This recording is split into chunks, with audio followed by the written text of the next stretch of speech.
जानेंगे business studies के बारे में। Class 11 business study. First of all हम आप लोग को ये इन्फॉर्मेशन देना चाहते हैं, बिजनेस स्टडी एक नया कंसेप्ट, नया टेक्नोलॉजी नहीं है। पहले भी हमारे पूर्वज भी बिजनेस करते थे, पर टर्म चेंज था। पहले जो बिजनेस होता था वो बार्टर सिस्टम में होता था। बार्टर सिस्टम मतलब किसी एक सामान के बदले दूसरे सामान को देना, मतलब चावल के बदले गेहूं को देना, कॉटन के बदले जूट देना। ये होता था बार्टर सिस्टम में। लेन देन, लोगों की जरूरतें तो हमेशा रह रही है, चाहे वो पहले के जमाने को बोलो, चाहे वो आज के कलयुग के जमाने की बात करें। हमेशा लोगों की रिक्वायरमेंट रही है। वो रिक्वायरमेंट कैसे कंप्लीट हुई है? कभी किसी को कुछ दे के और उससे कुछ लेके। कहने का मतलब है, पहले जो हम लोगों की रिक्वायरमेंट कंप्लीट होती थी वो बार्टर सिस्टम में होता था। तो बार्टर सिस्टम में क्या प्रॉब्लम आ गया? लोगों को अंदर डिससेटिस्फैक्शन आने लगा। लोगों को लगता था मेरे गेहूं का दाम ज्यादा है, मेरे गेहूं का वैल्यू ज्यादा है, चावल का वैल्यू शायद कम है। लोगों को लगने लगा था मेरे जूट का वैल्यू ज्यादा है, कॉटन का वैल्यू कम है। इस डिससेटिस्फैक्शन की वजह से बार्टर सिस्टम कंटिन्यू नहीं हो पाया। तब लोगों के अंदर जो डिससेटिस्फैक्शन था उसने जन्म दिया मॉनेटरी सिस्टम। अब उस समय राजा महाराजा क्या किए? मुद्राएं, सोने के सिक्के, चांदी के सिक्के, तांबे के सिक्के, इससे लेन देन करने लगे, बिजनेस करने लगे। यहीं से कंसेप्ट आया हमारे बिजनेस का। फिर बिजनेस में जन्म लिया प्रॉफिट का कंसेप्ट। तो हम लोग जब सामान का लेन देन करते हैं ओइंग टू प्रॉफिट, उसको हम लोग क्या बोलते हैं? बिजनेस। खैर ये बिजनेस की बात है, आपको बता देते हैं। हम लोग एज अ ह्यूमन बीइंग बहुत सारे एक्टिविटीज करते हैं, उन एक्टिविटीज में ही जन्मता है बिजनेस। ऐसे हम लोग के फर्स्ट चैप्टर का नाम है, क्लास 11 के बिजनेस स्टडी का फर्स्ट चैप्टर का नाम है nature and purpose of business. जैसे कि मैंने कहा, एज अ ह्यूमन बीइंग हम लोग बहुत सारे एक्टिविटीज करते हैं। तो कुछ एक्टिविटीज अपने लाइवलीहुड को कंटिन्यू करने के लिए करते हैं, और कुछ एक्टिविटीज हम लोग अपने आप को मेंटली, साइकोलॉजिकली सेटिस्फाइड करने के लिए करते हैं। तो हम लोग आसानी से कह सकते हैं कि ह्यूमन एक्टिविटी को दो पार्ट में बांटा गया है। एक इकोनॉमिक एक्टिविटी जो अपने लाइवलीहुड को कंटिन्यू करने के लिए करते हैं, और एक नॉन इकोनॉमिक एक्टिविटी जो हम अपने मेंटल पीस के लिए करते हैं, जो अपने साइकोलॉजिकल सेटिस्फैक्शन के लिए करते हैं, जो सोसाइटी के टुवर्ड्स करते हैं, उसको नॉन इकोनॉमिक एक्टिविटीज कहा जाता है। इस ह्यूमन एक्टिविटी के चार्ट को हम बोर्ड में शो करेंगे। ह्यूमन एक्टिविटी जैसे मैंने कहा, इकोनॉमिक एक्टिविटी और नॉन इकोनॉमिक एक्टिविटी।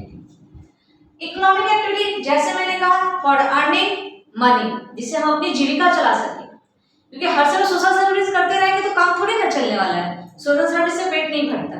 रोटी कपड़ा मकान, उसके लिए इकोनॉमिक एक्टिविटी करना पड़ेगा। अगर इकोनॉमिक एक्टिविटी नहीं करेंगे तो अपनी जरूरत की चीजों को हम लोग कंप्लीट नहीं कर पाएंगे।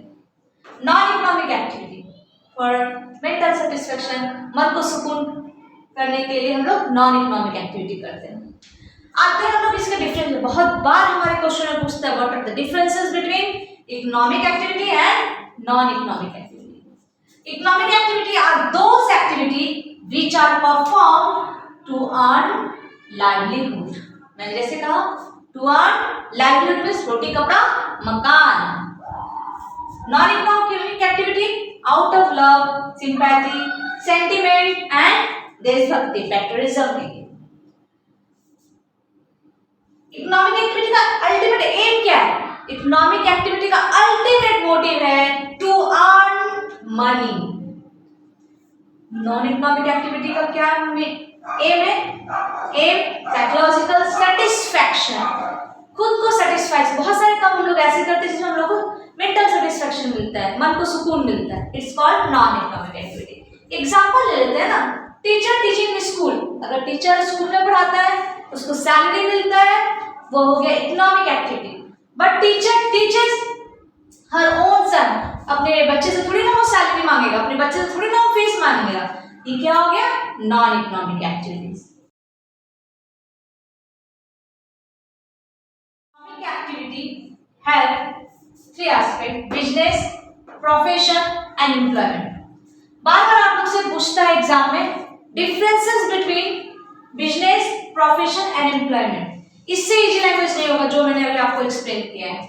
बिजनेस, प्रोफेशन, एम्प्लॉयमेंट में सबसे पहला डिफरेंस इसका नेचर ही है। Business provided goods and service, profession provide expert opinion. आप डॉक्टर के पास जाते हो, लॉयर के पास जाते हो, टीचर के पास जाते हो, तो उससे एक एक्सपर्ट ओपिनियन लेके आते हो। It's called profession. ये सबसे बड़ा क्वालिटी, सबसे बड़ा फीचर है प्रोफेशन का। Employment work as per service agreement. Employment काम वही करेगा जो उसका सर्विस एग्रीमेंट बोलेगा। क्वालिफिकेशन क्या होना चाहिए बिजनेस का? कोई क्वालिफिकेशन का कोई लिमिटेशन नहीं है। It may be high qualification, it may be low qualification.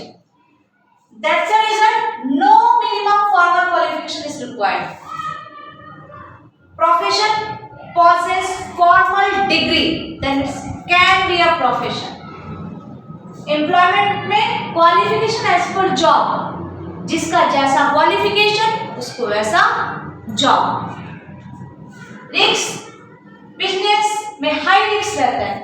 अगर स्मॉल साइज बिजनेस है तो भी रिस्क है, लार्ज साइज बिजनेस है तो भी रिस्क है।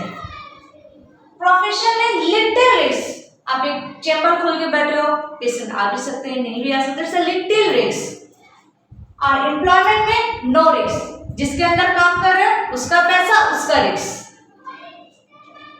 कैपिटल, बिजनेस में as per size, large business है तो huge amount of capital requirement है, स्मॉल साइज का बिजनेस है तो small amount of the capital requirement. Profession में लिमिटेड कैपिटल का जरूरत है, और एम्प्लॉयमेंट में एज ए एम्प्लॉय तुमको कोई कैपिटल इन्वेस्टमेंट करने का जरूरत नहीं है, नो कैपिटल। रिवॉर्ड, आप बिजनेस करोगे तो उसके रिवॉर्ड के रिटर्न में क्या मिलेगा? प्रॉफिट। प्रोफेशन के रिवॉर्ड में क्या मिलता है? फीस। डॉक्टर को फीस देते हो, टीचर को फीस देते हो, लॉयर को फीस देते हो। एम्प्लॉयमेंट में के रिवॉर्ड में क्या मिलता है? सैलरी और वेजेस। ये रहा हम लोग का differences between business, profession and employment. आज के लिए बस इतना ही। नेक्स्ट आपको और टॉपिक्स के साथ इस चैप्टर में एक्सप्लेन करेंगे। Thank you very much.